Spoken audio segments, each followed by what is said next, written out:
शब्द ब्रह्म चैनल के अंतर्गत मैं वीरेंद्र मिश्र आप सबका हार्दिक स्वागत करता हूं, अभिनंदन करता हूं, प्रणाम करता हूं। मित्रों, श्रीमद् भगवद गीता के 14वें अध्याय का महात्म्य हिंदी में प्रस्तुत करने का नम्र प्रयत्न करता हूं। श्री महादेव जी कहते हैं, पार्वती, अब मैं भवबंधन से छुटकारा पाने के साधनभूत 14वें अध्याय का महात्म्य बतलाता हूँ, तुम ध्यान देकर सुनो। सिंघल द्वीप में विक्रम बेताल नामक एक राजा थे, जो सिंह के समान पराक्रमी और कलाओं के भंडार थे। एक दिन वही शिकार खेलने के लिए उत्सुक होकर राजकुमारों सहित 2 कुतियों को साथ लिए वन में गए। वहां पहुंचने पर उन्होंने तीव्र गति से भागते हुए खरगोश के पीछे अपनी कुतिया छोड़ दी। उस समय सब प्राणियों के देखते देखते खरगोश इस प्रकार भागने लगा मानो कहीं उड़ गया हो। दौड़ते दौड़ते बहुत थक जाने के कारण वह एक बड़ी खंदक गहरे गड्ढे में गिर पड़ा। गिरने पर भी वह कुतिया के हाथ नहीं आया और उस स्थान पर जा पहुंचा जहां का वातावरण बहुत ही शांत था। वहां हरिण निर्भय होकर सब ओर वृक्षों की छाया में बैठे रहते थे। बंदर भी अपने आप टूटकर गिरे हुए नारियल के फलों और पके हुए आमों से पूर्ण तृप्त रहते थे। वहाँ सिंह हाथी के बच्चों के साथ खेलते और सांप निडर होकर मोर की पाँखों में घुस जाते थे। उस स्थान पर एक आश्रम के भीतर वत्स नामक मुनि रहते थे, जो जितेंद्रिय एवं शांत भाव से निरंतर गीता के 14वें अध्याय का पाठ किया करते थे। आश्रम के पास ही वत्स मुनि के किसी शिष्य ने अपना पैर धोया था। ये भी 14वें अध्याय का पाठ करने वाले थे। उसके जल से वहाँ की मिट्टी गीली हो गई थी। खरगोश का जीवन कुछ शेष था। वह हाँफता हुआ आकर उसी कीचड़ में गिर पड़ा। उसके स्पर्श मात्र से ही खरगोश दिव्य विमान पर बैठकर स्वर्गलोक को चला गया। फिर कुतिया भी उसका पीछा करती हुई आई। वहाँ उसके शरीर में भी कुछ कीचड़ के छींटे लग गए।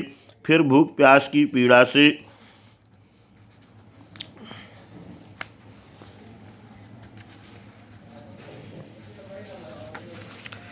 रहित हो कुतिया का रूप त्याग कर उसने दिव्यांगना का रमणीय रूप धारण कर लिया तथा गंधर्वों से सुशोभित दिव्य विमान पर आरूढ़ हो वह भी स्वर्गलोक को चली गई।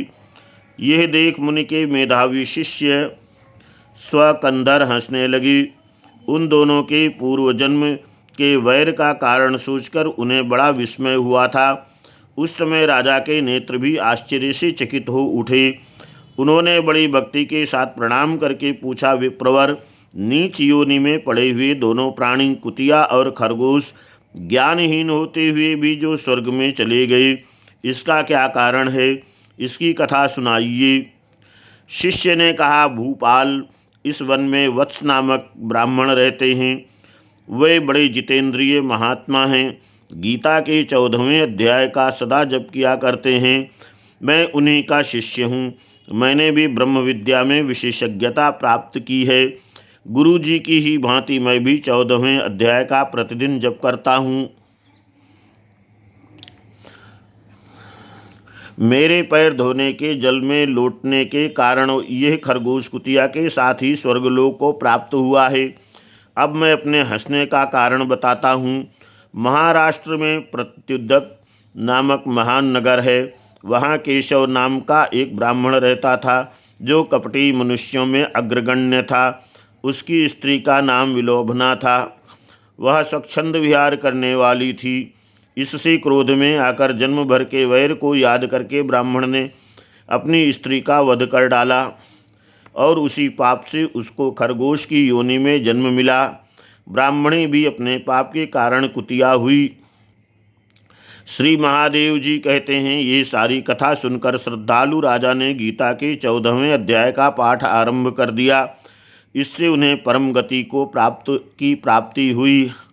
मित्रों, यहाँ पर श्रीमद् भगवद गीता के 14वें अध्याय के महात्म्य को पूर्ण हुआ।